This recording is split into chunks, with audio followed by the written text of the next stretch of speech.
live. Live? I'm still texting everybody on the live stream. Apa kabar di Indonesia? What's up? Are we live? I don't think we're live. It says you're live. Yeah? Are we? Prove it. I don't see it. I have comments. I see. Oh, okay. I've got a commercial. I'm on the right page. Apa kabar di Indonesia, everybody? What's up, everybody? Welcome back to Out Reptiles. Really good to have you guys here live tonight. Holy crap, I have really big news. I was supposed to wait for this part, but I don't know if I can help. Jess, I have to tell them, we just pulled Karampa eggs. Karampa eggs, guys. Third clutch Jess was giving me the stank eye. There was like 10 secret things I didn't know which one it was. that I could have spilled the beans on. But we just got, this is the third clutch ever of Karampas in the United States. The first two were hatched by us, this year. So this one laid for 2021. I'm so happy. These females are super rare. So if you guys don't know, there are two Karampa males and 3 Karampa females in the United States, period. And it is always super stressful for me, not as much about the babies, but the females, when they lay, it just scares the crap out of me. So really, really good. We just pulled those today. Super exciting. Jess was laughing at me and Rob because we pulled the clutch. We even filmed a little free tip Friday, so stay tuned for that, about how to remove a female from the eggs, which I think was actually one of our Patreon questions. So we filmed that for you. We made a whole free tip Friday out of it with a wild-caught Karampa female. So that was really cool. But I'm always worried about mamas in those situations. Eggs are great. You can always breed another year or whatever. I think people put too much emphasis on the eggs sometimes, understandably, but I always get worried about my girls, you know what I mean? So exciting. That was really cool.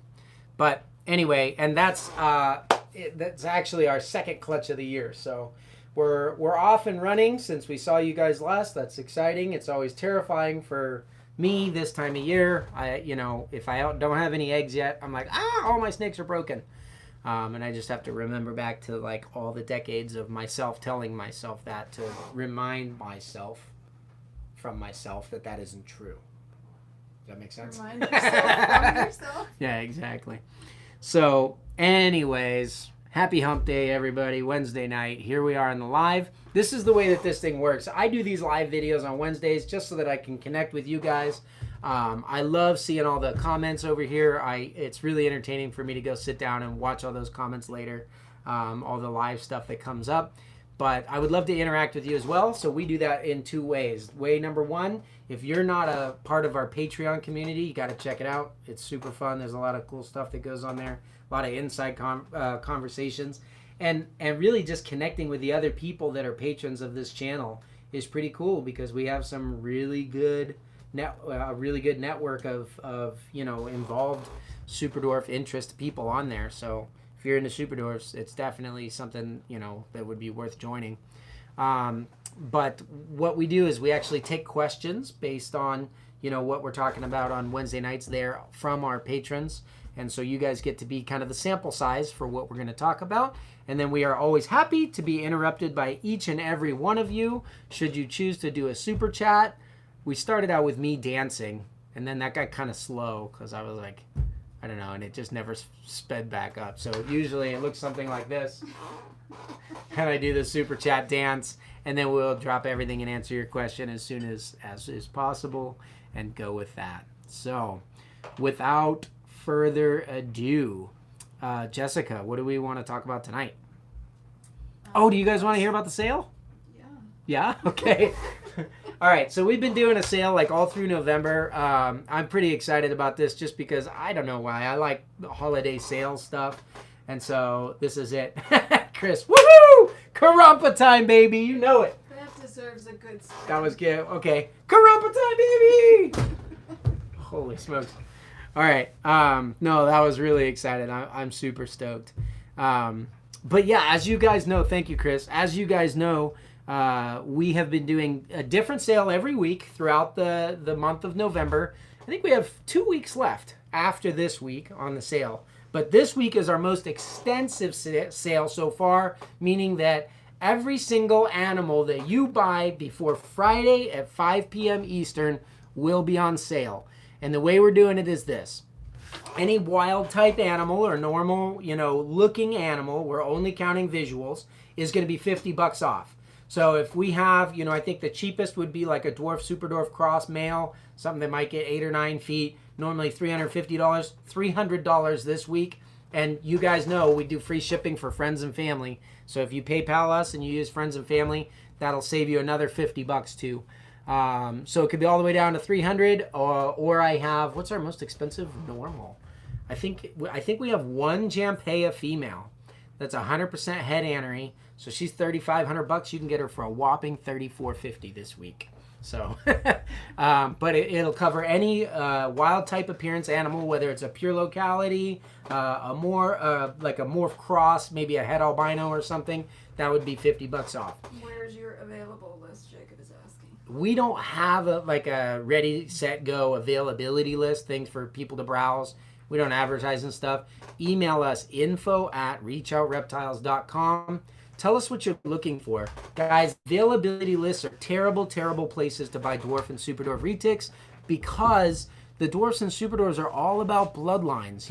Anybody can put that word dwarf on front of a snake and sell it to you, and you have whatever assumptions you have about how big that animal is going to get. But I have legit adult breeders that would be labeled super dwarfs, anything from like something the size of a corn snake, like a 5.5 foot adult, all the way up to, what's my biggest super dwarf? Probably about a 14 foot, maybe 45 pound animal. Both labeled super dwarfs, totally different bloodlines. And so, and I have dwarves that are 7 feet, and it's all over the place. So don't buy based on labels. Don't buy from availability lists. Send us an email and tell us, I'm looking for a male, I want a pet, I want to breed, maybe it's a female, I like this morph, I want this size, or even, hey Garrett, what do you recommend? And I will work with you to get you the right animal from our stock. And to be honest with you, if I don't have the right animal from you, I hope you're okay with it. I'm okay saying, guys, I just don't have the right animal for you. Maybe I can make a recommendation from one of my friends that breeds or something like that. But that's the number one thing for me. Babies need to go to the right home. You guys need to get the right snake. Availability list might work with some animals, some species, things like maybe a corn snake where they're very standardized. Dwarf retics are all over the map. You're talking about breeding something from the size of a large colubrid or whatever to one of the largest reptiles on the planet. And the dwarf and super dwarf label covers everything in between. So email us first, please, and we will get you availability. Okay, so $50 off normals, but that's not it. We're also taking $100 off any single gene snake. Infomercial right there. That's not all. Call right now. I'm in that mood. Remember the live stream reptile show that we did? Oh, yeah. Yeah, I was super infomercially. Someone was asking if they get a sham wow with their snake or whatever. So, because I just try to rifle off the information or something like that. She's getting another one this week. Yeah, is she? That's great. This is how we meet people, through our ShamWow commercials here at Reach Out Reptiles. Uh-oh, SoCal Herps. Woohoo! The big $5 super chat. What do we got? Sending all the love to Reach Our Reptile family. Hope our girl will go ahead and go this year. Alyssa Bruza, yep, she said that was me. What's up, Alyssa? Yeah, how's it going? Yeah, that's Matt Bernardin from SoCal Herps. He actually has a really sick Kalatoa female here that was, from a parthenogenic clutch off of a wild caught. So very, very cool animal, a bloodline that I really hope to establish, because even though the mom is parthenogenic, I mean, she represents a whole new bloodline of Kalatoas in captivity. So we're going to make it happen for you, Matt. I believe we actually took the bedding, little trick for breeding from you guys. The Karampa female on her eggs, we took the bedding out, which is just a piece of paper, and we threw it in with your Karampa or your Kalatoa today to try to get her to go, because and just get her in the mood. She went last season, but ended in tragedy. Another super chat. What? All right, who is it? Woohoo! Super chat. What do we got? Natalia, I finally made a live chat. I'm new to your channel. Great stuff. Love the content you provide. How did you meet Aiden? He's such a great energy. Oh man, I'm glad you enjoy it. Thank you, Natalia. That's awesome and welcome. Actually, we met Aiden a pretty random way. I went on Craigslist. I think I was trying to find like a spare set of wheels for my truck or something like that. And the very top listing was animal caretaker job wanted, exotics preferred, or something like that. And I was like, what? When do you see something like that on the home feed of Craigslist in your city? So I figured it was providential or whatever. But yeah, that started the interview process. So I had no clue who he was. He was very well spoken, very well put together on that ad. In fact, we did a whole episode. Are you able to pull the link? It's like how to get a job with reptiles off our YouTube channel and comment that for us. I can add it in. Yeah, we'll throw a link on because we actually did an episode about how we met Aiden and different things that Aiden learned from the experience too, and that I learned to help other people get those kind of industry animals. Okay, going back around. So $50 off any wild type. We're doing $100 off a one gene animal. So that would be something like an albino, a platinum, a motley, an anery. We're going to do $200 off any visual two gene animal. So like an anery platinum or a platinum motley or a sunfire platinum. A lot of platinums in there. Albino tiger, I don't know. Any visual two gene gets 200, 3 genes off of 300, and we actually have 2 snakes with 4 genes. Can you believe it? Not counting dwarf and super dwarf because that's like a whole thing on its own. But I'm typically working with more just like refining bloodlines in the 1 or 2 gene kind of arena. I'm not the guy like throw a bunch of genes in there, but it is pretty neat. We got 2 4 gene animals. Do you guys want to take a look? Let's show them a sampling of the stuff that we have for the sale. Yeah. I might have to pull them out of the reptile room because it's not the best lighting. We'll do what we can. We'll see what we do here. Okay, so like a beautiful, let's see. This is a really cool one. So this is like a 50% Kalatoa, and these guys, they're hatched earlier in the year, so obviously staying very small. Let me see. This one hatched back in May.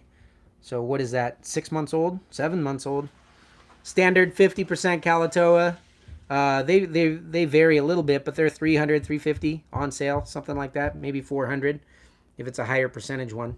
And just a gorgeous wild type. If you're looking at getting a reasonable size retic, it was like you always wanted a retic and just thought it was a bit much for you. This is kind of the animal. Low price, considering the amount of work that's gone into the bloodlines. You get great bloodlines, and I don't know if anything beats a wild type retic in the end, honestly. A one gene snake would be like this sexy beast. Here we go. So this is an anery. I don't know how good we get here. Let's take them in we got to do the aneries are so impossible to show accurately on video, especially a live stream, but they're really silver. He's starting to gain a little bit of that green color now. Single gene, and it's a little bit cheater because these are recessive, so it's kind of special. It means it's homozygous. From Richard Bilbo. All right. Woohoo! How's it going, Richard? So that would be an anery. What does Richard want to know? He didn't say anything. He just gave you $5. Oh, thanks, Richard. Is he paying me back because we always overpay him on the Riley training thing? I'll bet you that's what that was. So that would be a good example of a one gene snake. Beautiful. And obviously we've got still plenty of stock here.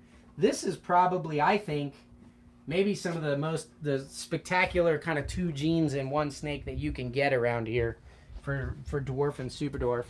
This particular one, I think this is 62.5% Kalatoa. Phantom Tiger. And the Phantom Tiger goes together really well. Look at that. It's like tail for days on these things. I love what the Phantom and the Tiger does together. So these are pretty cool. And obviously these make an all-white snake with blue eyes. They also make a cow. So 2 gene snake, that would be $200 off an animal like this week. So hit us up. You can let us know what you're looking for. We have a couple different bloodlines of those. Let me see if I can find a 3 gene snake here. Here's one. So, okay, this is a little crazy. This would technically be a 4 gene snake, but 3 visual. This is an anery, just like the other silver one, but with sunfire and platinum as well. Holy smokes. This is probably my favorite type of combo, where you have a gene like anery trying to suck all the color out, and then 2 genes like Sunfire and Platinum, trying to add it back in. The Platinum makes them very bright and light. And the Sunfire gives them like a clean, washed out background. Typically adds orange, but I mean, like, look at the eyes on this thing. They're almost white, like metallic. Is that gorgeous? I believe this is a female too, and she's 100% het for purple albino, guys. So that would be a Sun Platy Anery Het Purple. $300 off. This particular one's a female, and if you guys know us, I mean, you know that our dwarf and super dwarf females fly off the shelves. There's a lot of people trying to get into breeding these smaller bloodlines, so we almost never have any kind of sale on females, really. But nothing is sacred this week. So 3 genes, $300 off. Crazy choice female like that. Yeah, that is a female. So dwarf, super dwarf cross, really beautiful animal. You start to really be able to see what that anery gene can do when you start to crank them together like that. Let's see. Then we have, here's a 4 gene snake. I don't know if this one's gonna be for sale. I almost can't part with her. Not only is she like just genetically loaded, but both the parents of this snake were only 7 feet long. That's kind of freakishly small on the mom's side, because technically she's a dwarf super dwarf cross. But this is a Motley Golden Child. That's what everyone wants. You can see it on the head stamp there. Ooh. That looks nice. Yeah, oh yeah. She got a crazy looking head. And normally a Motley Golden Child is solid black. It's actually like a dark coffee brown, but this one is platinum, which brightens it up. Those of you guys who are familiar with logo, he's a Motley Golden Child Platinum, and he's kind of a copper bronze color. But then again, this one has anery. That's that 4th gene. And so kind of like the eyes on that Sun Platy anery, this whole snake is like, I don't know, that's like smoke, right? It's like a smoke, almost like a tinted, I say the tinted glass thing all the time. Super weird. Here's one cool thing about aneries. A lot of times Motley Golden Childs have these little paradox spots, like that one, or this one, and they're orange, but on the aneries they're white. So we actually had one of the big white splotch down the side of him a couple years ago. We named him Bird Beep. But yeah, so that's a 4 gene snake, dwarf and super dwarf female from a 7-foot mom. I don't feel right guaranteeing the babies are going to stay 7 feet, but small bloodline regardless. You know, I would think probably more realistically around a 9 to 11 foot for what the genetics are, but I don't know. I mean, maybe it's a super, super small bloodline. I just feel like her mom is freakishly small. So 4 gene snake, you don't see that with dwarf and super dwarf very often. She's also 50% pos het purple. So if she proved out for het purple, that would make her a 5 gene snake. What a sweetie too. Super cool animal.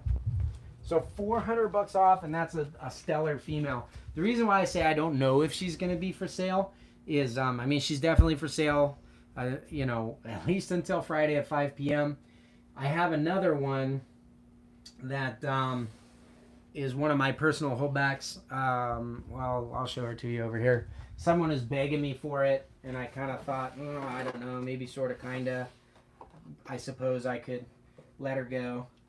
But this is a platinum anery golden child. So almost the same snake, no motley in it. And without the motley, instead of that black losing all the color, this snake is, oh boy, that looks terrible on camera. It's very brownish.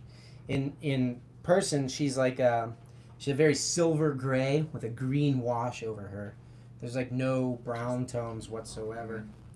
Yeah, I mean, it looks nice and green on camera, but anyway, live feed, what are you going to do? So she's 1 gene less, but this one's actually a super dwarf. It's 50% Calatoa plus 12.5% Champea. So someone is begging me for her, my holdback girl. So if I sell this one, there's no way you guys are getting that other one. I don't need them all. I want them all. I don't need them all. I don't know. Your racks say otherwise. Yeah, I suppose. This is my holdback rack. I think it has as many snakes as the for sale rack, but yeah, those are mine. And these are the ones that you guys can have. So obviously tons of inventory. We're crunching these things down and making them, you know, just more and more compressed as we run low on this season. It's the very beginning of the breeding season. Hatching season is long over for us here at Reach Out Reptiles.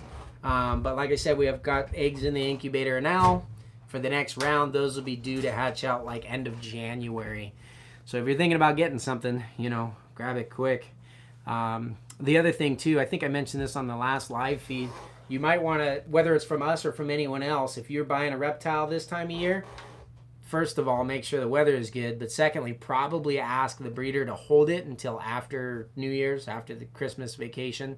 Because from Thanksgiving to Christmas, you have a massive influx in the FedEx system.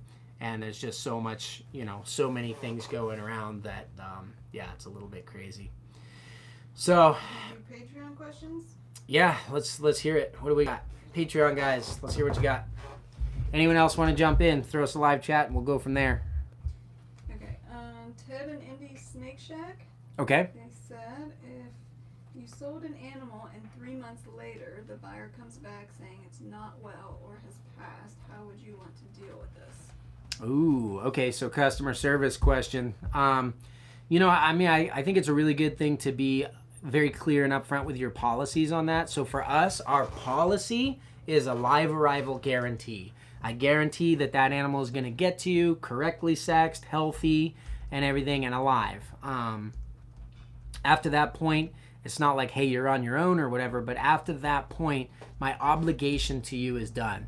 So if an animal goes 3 months and then you have an issue, it really kind of depends. I would say, let's say I ship an animal to somebody and there's something wonky with it. You know, a good example would be like if it got super hot or there was a delay or a truck driver put it in the back of the truck in like a super hot area, hot time of year, and that animal shows up and it's just had like a little bit of like, I don't know, neurological issues can come from being overheated and things like that. If a customer brought that to my attention, we would probably, discuss what to do about it. I would try to work through the issue with them or give them a refund, send the snake back, do whatever. But that stuff has to be addressed right up front. 3 months later, there's so many things. I mean, honestly, even 3 days later, if I took that snake, I'll give you a perfect, for example. There was someone who had a snake that they got from us that died within 3 days. Now, that sounds terrible, right? But the circumstances surrounding that was they went to Chicago in March, bought it at a reptile show, and I sold it to them in, a snake bag or whatever, and they took it, and they didn't get home for about 5 days. During that time, the snake had no heat, no water, no nothing. Of course it's going to die, right? I mean, absolutely, that will kill a snake 9 times out of 10 at least, especially a baby snake. So, I don't know. You can't be liable for that. If you want to give an extended health guarantee, that's one thing. But I think it's on the customer's onus at that point to talk with the breeder, ask for help. A lot of times the breeder is the best person to go to. I get so many people coming to me. They bought a snake from someone else. They had a bad experience. They don't want to go back to the seller, but they're like, help, help, help. My snake has mites. My snake doesn't eat. This snake, I think it's blind in one eye, whatever. And they're trying to ask me for help. And I try to tell them guys like, well, look, I mean, we have, videos online. I can give you general care things, but I don't know anything about your snake. I don't know anything about the conditions that it came from. You really need to talk to that breeder and get your conflict resolution there. So from a breeder standpoint, you can try to help them. I am gladly, someone can, a lot of you guys can attest to this. You bought snakes from me 6 years ago and you're breeding them now and texting me questions. Oh my gosh, I got another question. Now she's looking at me funny. Now she's on the heat. Now she's on the cold. What do I do? And I'm more than happy to help you guys out as much as I can, even years after the fact. We always email them too after they arrive to make sure. Yeah, you guys good? You get your animal? How's it look? We heard somebody on the feed. Well, let me see who that was. It was right up at the beginning. They just got their platinum. Jeff just got his Superdorf Platinum Girl in today, so that's very exciting. But so just touch and base, make sure that animal arrives safe, well, no concerns, that kind of thing. and then work with your breeder from there. And that's really a lesson that is good for if you can learn that before you've had the pain of understanding why it's important to buy from a breeder that you feel like you can trust, that's going to take care of you. Learn that in advance, because if you learn it afterwards, that can be a real big, pain in the behind. So, yeah. Not much you can do 3 months after the fact, especially if they're just telling you that they're having issues now. We have a couple questions from Ryan. Okay. I'm just going to read them all. How do you determine a fair price? What are some warnings that a potential customer might be deceptive on trying to get an animal? And can we see the house snakes? Okay, Ryan. Determining price is interesting. Sometimes it's fairly simple. It depends on how established the market is. So, if I'm selling something like, I don't know. Let's say that kind of the baseline of everything we do here would be like a Kalatoa. If I'm selling a Kalatoa, this year they sold for $3,500 each from Out Reptiles off of a waiting list. I know a lot of people were selling them though for $4,500 and $5,000 each, and obviously and easily selling out. We have a really long list for our Kalatoas, so kind of the market demand on that. The thing that is so hard is that that price probably needs to be adjusted according to the market. So I have the baseline of we've been selling these at $3,500 each. But now there's this heated demand on the market for like pure and small locality animals, to the point where you'll see people like even rebranding super dwarves all over again, try to make it more exciting and get more money out of them or whatever. But even on just the good, solid, established bloodlines that have been around, that people are familiar with, the price is increasing out of necessity. So in that case, your hands are almost tied. There's not a lot you can do. That price has to go up. With most snakes out there, the prices go down because they start rare, they become more common, and the demand never changes. What's happening right now with super dwarves is the demand is increasing, and that doesn't happen a lot. So if it's something like, let's say, a super dwarf albino, for example, and it's something that people have sold. You maybe it's the first time you've bred them. You can call a few people that have bred them. Maybe the person you got your stock from, ask where they're at on the same bloodlines that year, and that should give you a good base. There's a lot of classifieds you can look at. Those are a little bit goofy because it's easily, people can easily misrepresent animals. So if you see something that's super low, it could be like someone selling a dwarf albino. It's not even a dwarf at all. Price is too good to be true. It probably is. You can kind of discount that because it's probably not even a dwarf. Or if it's super high and people are calling him the sham wow line of whatever newfangled, sprinkle some glitter on it type of a deal, and repackaging something that has always been there and is even available through other people, you can kind of discount those too because they'll try to add an extremely high price for what they're doing, and you can kind of come up with a baseline for that. If it's a brand new morph, that can be a whole lot trickier, and it has a whole lot more to do. I mean, new things like we have the super dwarf cows, for example. That's a very expensive snake, and it's because, number one, I think it's a snake that like a lot of people are going to want. So from an investment standpoint, if I'm saying, you know what, I would like to build myself maybe a partial retirement out of my snake breeding hobby, that's the kind of snake that I want, because it doesn't matter what price I buy it at today, I think it's going to sell very well for a long term. If I can continue to make babies for it year after year, the demand will never go away off something as spectacular as a cow retic in super dwarf, almost ball python size. That's going to be a really high price. You're the only one in the world that you can get it, so those people can enjoy selling their babies at a much higher price in the beginning while it's still a fresh market. And then when that market stabilizes, some things drop really low, some things will never drop that low. Super dwarf albinos, for example, nice bloodline super dwarf albinos always been around $1,500, give or take a little bit, and it's been that way for 20 years. So that's a very stable market. I think cows will be similar because they're spectacular looking, so they can be complicated. What was his the pricing? What was the other question Ryan was asking? The second one. Warnings that a potential customer might be deceptive on trying to get an animal. This kind of depends on where you're at or what's going on. If you talk to somebody long enough and ask them questions and just really listen, they'll start to tell you who they really are. You know, so like one thing that we get a lot, unfortunately, I mean, I think it's a dumb law, but retics are illegal in the state of New York. We live in Pennsylvania, you know, so we always get people like, oh, that's okay, I'll drive out and pick it up. Yeah, it's no problem. It's cold or whatever. It's really no issue. They start saying things like, we're about 6 hours away, but we'd love to make the round trip, things like that.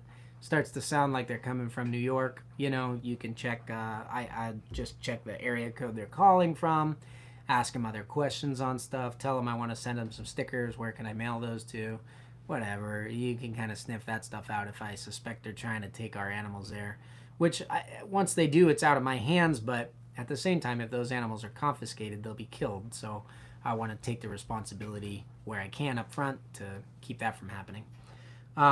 You know, another thing would just be like, I've had very young buyers lie about their age. People that come out, like there are some people that are really eager to tell you that they're an expert. It's pretty clear after a few questions they don't know what they're talking about. So really, if you can just have an honest conversation with them, they're good. His last question was, house snakes. All right, so this is just like a pet project of mine, because I mean, you guys know I love the superdwarves and stuff, but I just always had this, I don't know, like weird attraction to African house snakes. I think they're really cool. They share a lot of different similarities to the superdwarves, where there's different subspecies, and then within those subspecies there's different localities, and then within those localities there's different morphs. So for example, like Capensis are the South African house snakes.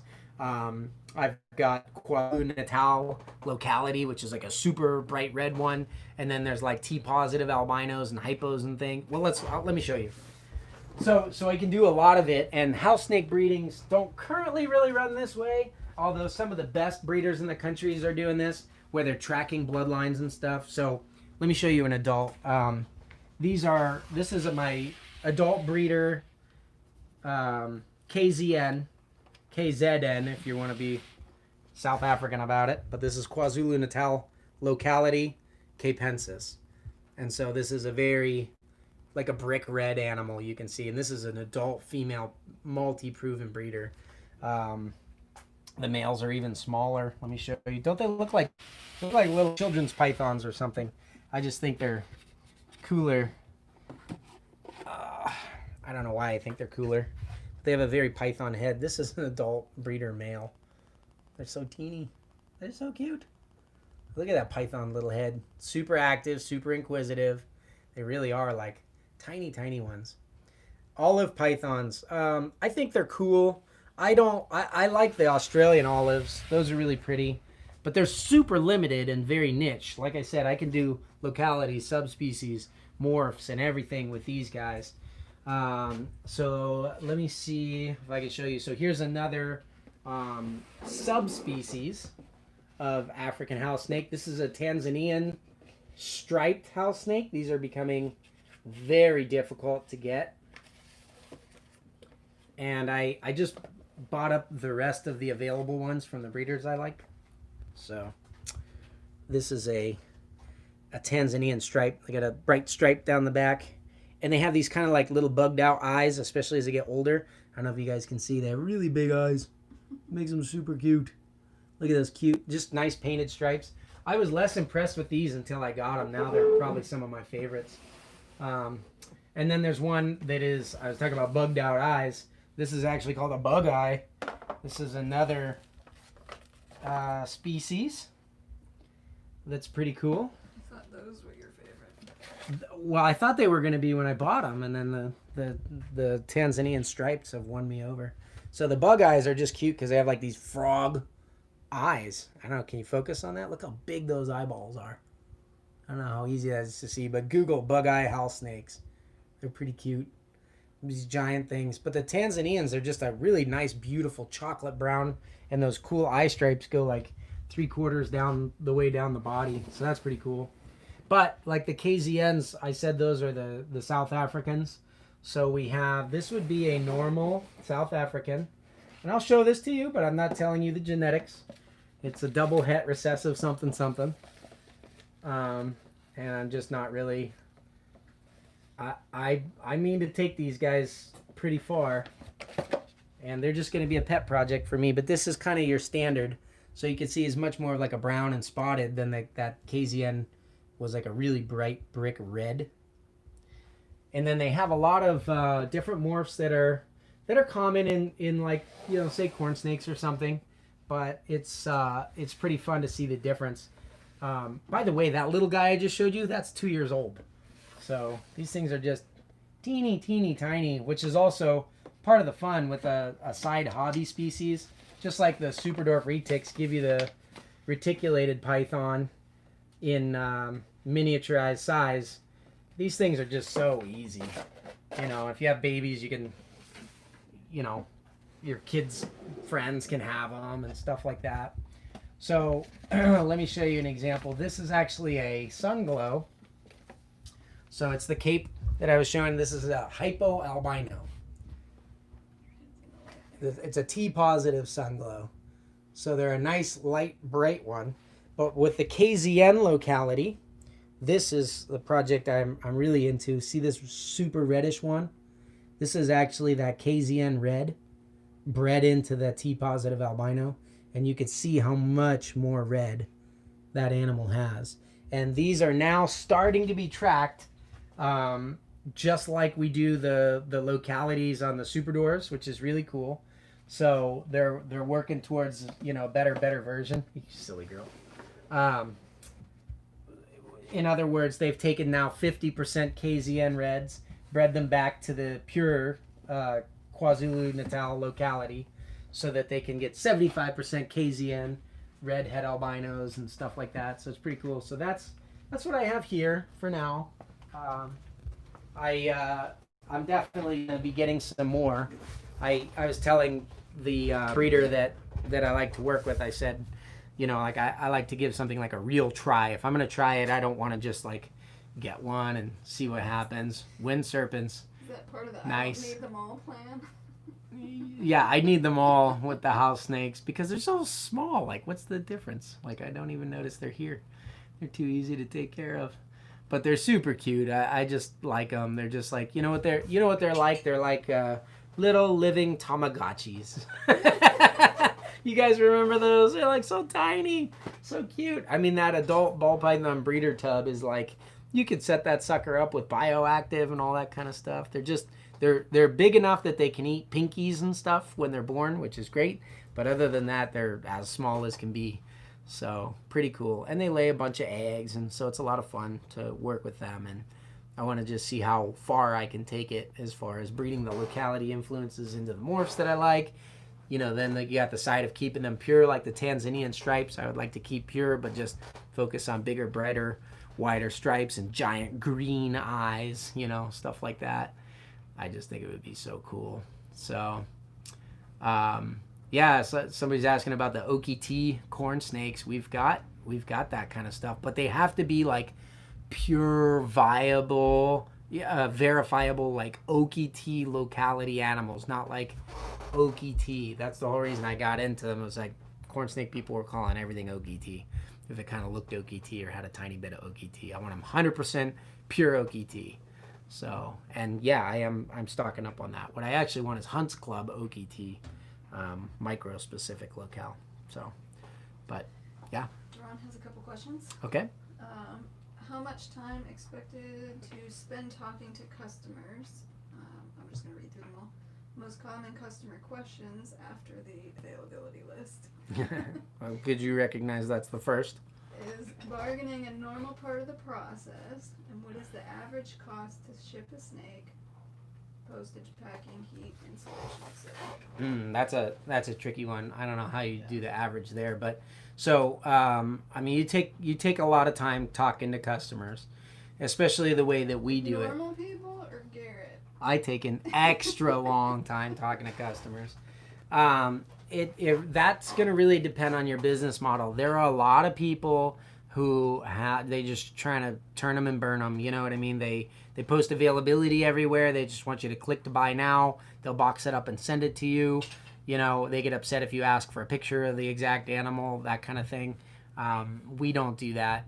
We want to make sure that you have the right snake going to the right person, because like I said, there's such a big variety. So that takes a lot more work. But I have found great reward because I've been in plenty of situations in my life where I have sold lots and lots of snakes before, and I know thousands, maybe tens of thousands of animals, and then I know of like 30 or 40 as adults that are still out there, and that really bums me out, especially with the mainland retics, or where you focus more on making morphs than the locality stuff.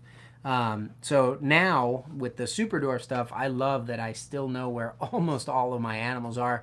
And even if someone does need to sell one, like occasionally you'll see, I mean, we breed and sell quite a number of animals.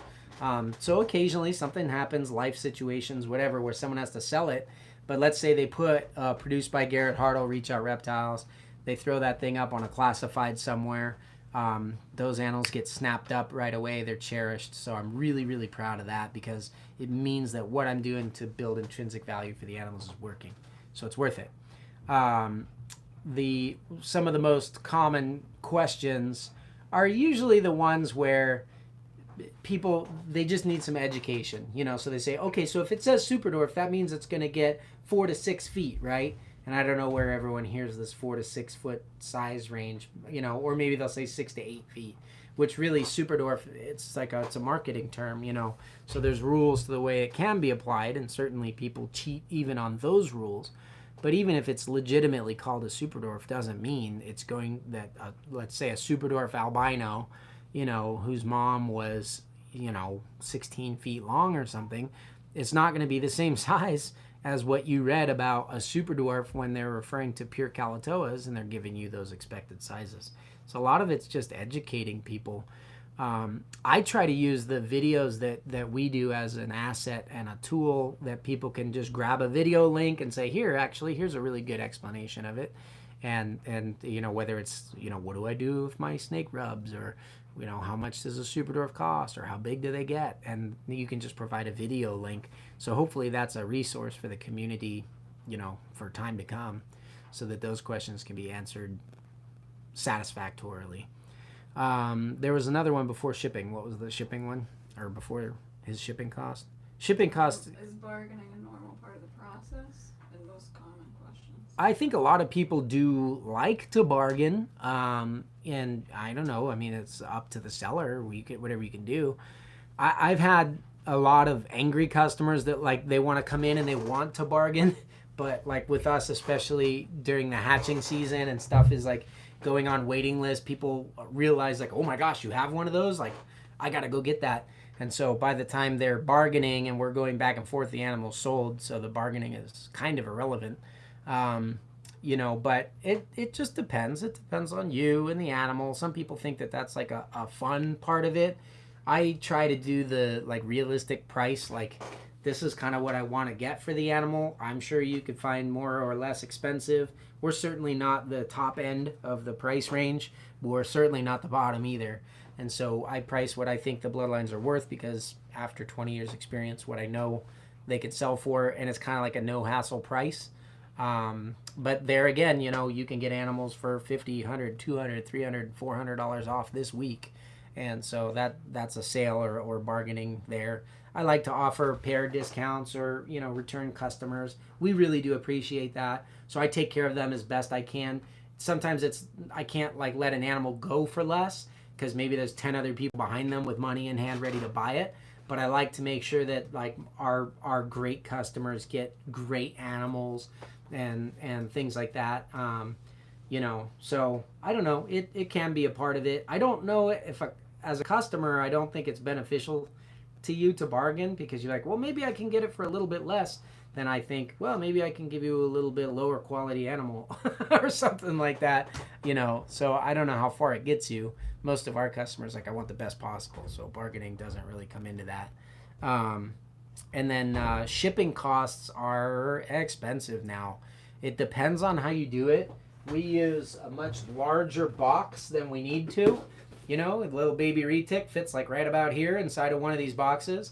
But we do it because it gives a huge thermal gradient to keep them alive. We can put the heat pack way over here, snake way over there. I like to put a little bit of swag in there, lots of cushioning to protect the animal. So a box like this is going to cost more. I would say around the country, well, these are 10 by 10 by 6, 10 by 12 by 6. 12 by 10 by 6, yeah. And around the country, they're generally probably cost about $80 to ship this. Yeah, say 50 to 100. Actual shipping, you know. Yeah, 50 if it's somewhere real close by, 100 if it's a little bit further away. That's shipping costs only. And those of you guys who know, we always charge $50 flat rate. That covers the box, the materials, and everything. I know people who pride themselves on the ability to put $2.50 into their packaging material. I think that's a little crazy. I mean, if I buy an $80 bottle of whiskey, they're gonna put a nice packaging on it. It's probably like $25 worth of packaging. So I can certainly do that with our snakes. So it costs a lot more to put together the care packages with the swag and everything that we do. But that was a choice that I decided to make. I think we have the best shipping and packaging, bar none, you know, in the reptile industry. If someone knows of someone who does a better job packing and shipping their animals than us, put it in the comments. I'd love to see what they do. But the reason why I do that is because I want you to cherish that animal. And if you've only interacted with us on YouTube, maybe seen us at a show or something like that, a lot of times the first time that you really get to touch and smell, you know what I mean, and feel the animal or reach Out Reptiles or the quality of what we do is in that box. And when you open it and we have swag stuff in there, you know what I mean, like we have our new little like coffee tumblers and stuff that we do. We used to have really cool printed coffee mugs. Now we have these things like handmade from a local artisan. They're all three-dimensional, stuff like that. This is less about coffee. It's more just about, you know, people appreciating the finer things in life. So you can drink your coffee in the morning and just be reminded to try to raise the bar in life wherever you can. That's the way I see it. So it costs quite a bit. I think we pretty easily put maybe $150 into shipping a snake, and we don't charge shipping if you send PayPal friends and family, you know. So, but that's just something I like to do for the customers. I missed one of his questions too. How often are payment plans requested, and how to work with customers on them? All the time. All the time they do. The one thing I'd say is never ship a snake until it's paid in full. That should be a standard for everyone. I don't think it's fair for customers to request payment plans, because what you're doing is you're taking somebody who is trying to make a living with snakes and you're saying, I know that that's really difficult and you're living the dream and all that kind of stuff, but I would like you to finance me while I go to my 9-to-5 job, you know what I mean, get my regular paycheck, because this is a luxury for me. So it's not necessarily fair, but it is common. I think it's common because a lot of people who are selling reptiles really are not like business savvy. Where else can you go buy something? Can you go on Etsy and buy some handmade thing from somebody and say, hey, can I pay you over 6 months? You know, just as it comes. Times are tough, you know. You can't do that kind of stuff. So the more people allow it, the more common it is. Customers frequently ask. And I understand, like, it can be hard to get money together to get a certain animal, especially if it was unexpected. So a lot of times what we'll do is we'll say, look, if you can give me half of it down in a non-refundable deposit, I'll give you 30 days to come up with the rest. But otherwise, it's like, guys, put it on a credit card. You know what I mean? You can make payments as long as you want on there.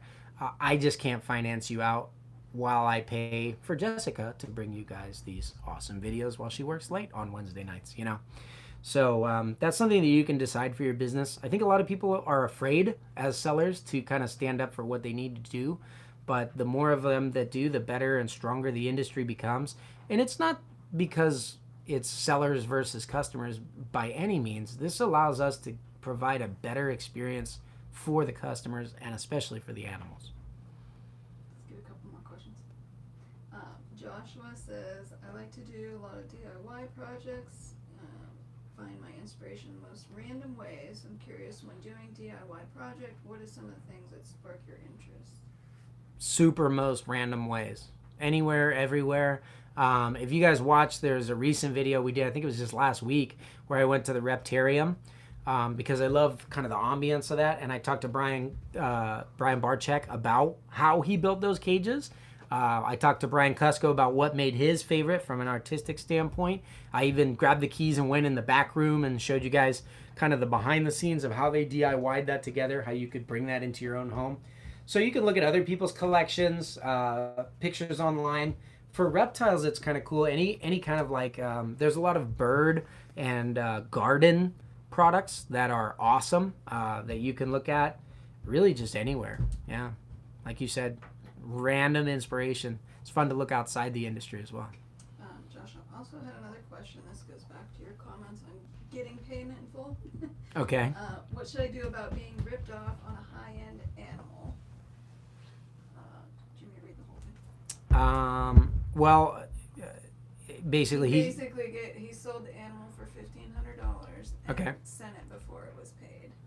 Okay. So, I mean, obviously, I don't think you need me to tell you there, but like, yeah, collect payment in full first before you send the animal. If the person is not paying and you know how to get a hold of them, I would just say, give me the animal back. Let's do this over, refund what they've given if you need to, get that animal and move on. There's small claims court, but it's a huge and cumbersome process, and you're going to pay a bunch of stuff and things like that. And to be honest, I mean, yeah, it's really hard to peg somebody down on something. If you agree to a deal and then you deliver your side before they deliver theirs, there's not much you can do to get it. I think legally you're entitled certainly to get your money, but You knew that super chat was coming. what is it? Oh, Duran. Woohoo! I don't know what those are behind me. Nothing. Wait, which way do I have to go? How do I block it? I can't tell. This way? That's nothing, Duran. Don't worry about those. Anyways, yeah, don't let the snake go in advance. I would try to get the snake back, not try to get the money back. Give up on the customer lost cause. If it's a customer, if it's a buyer that other people know, you can always do reviews and stuff on there. Yes, Duran, I am deliberately not answering your super chat. I did the spin though. I did the spin. That's top secret. What else we got? You'll see soon enough. We'll put it that way. Laura says something a lot of folks don't consider when they get started is overhead costs for things like food, bedding, electricity use. More breeding versus selling, but it factors in. Absolutely. Yeah, absolutely. And I think that before you go into it, the main thing to consider is how are you okay keeping your animals? So like one of the things that we're up against, we talk about this every day, right, Jess, about how we want to get the animals in bigger enclosures and nicer facilities so that we have the room to do that kind of stuff because we grew too fast. We ended up cramming more in a small space. You want to keep them all. It might be because I keep them all. That could be it. So I need to buy 1 million cages now. Yeah, I mean, there's ways to be efficient and stuff like that. But you shouldn't ever do it at a compromise for the animal, I feel like. That's something to definitely stay away from. And when you factor in, just make sure that you have something that is as profitable. So, for example, if you have a pure super dwarf that gets the size of a ball python, that's a really expensive and sought-after animal. You can provide that animal with a really nice setup and enclosure and have very little money into it as far as all of those hidden costs. And then when you go to sell the babies, you can make a great profit, Here's Richard again. Woohoo! Break out, Garrett? I don't know what that means. Break it out? I think he's... Do the dance. Yeah. Is he talking about the dance? We're going to assume he's not talking about the posters. I'll give you a dance. Here you go, Richard. This one's for you.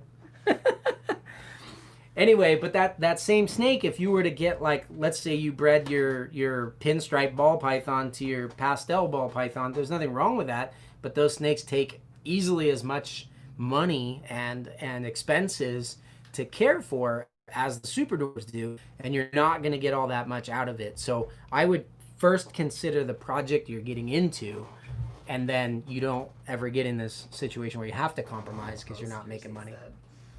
Nothing posters. No. I have one more question. We're almost out of time. We're almost out of time, guys. Okay, Benjamin. Best way to advertise or get info about yourself out there is having a website or using Morph Market have better results than just Facebook and Instagram. If you want to sell stuff and that's it, go to morphmarket.com. Facebook, you can communicate with people on there. That's great. It's a social network, but I would say back up and take that's just one way to do what's much more important, which is network. Participate with other breeders in the community. You know what I mean? Lift the people up that you respect. Help people shy away from making bad decisions or bad purchases from people that they shouldn't be. Really get in and participate, network within the community.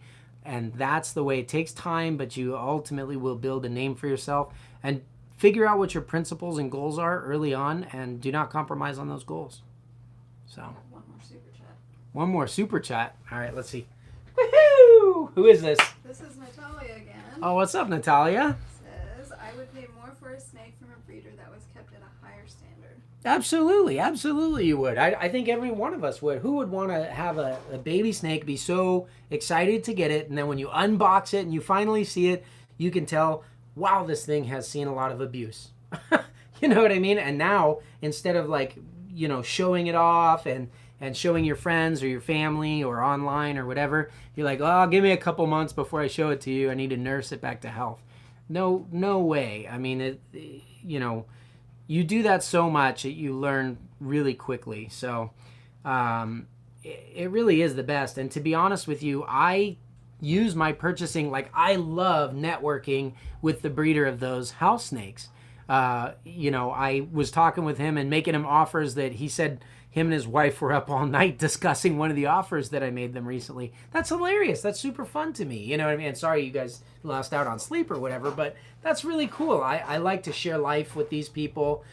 These are like-minded people. So why would you want to miss out on that point just to kind of shop around? You're not shopping for standard items or something like you would at a grocery store. You're not coupon clipping, right? So having that great breeder is a big part of it. John Feely. Woohoo! What's going on, John? Dance. All right. This one's for you, and then we got to go. You better turn it off. We'll catch you guys next time.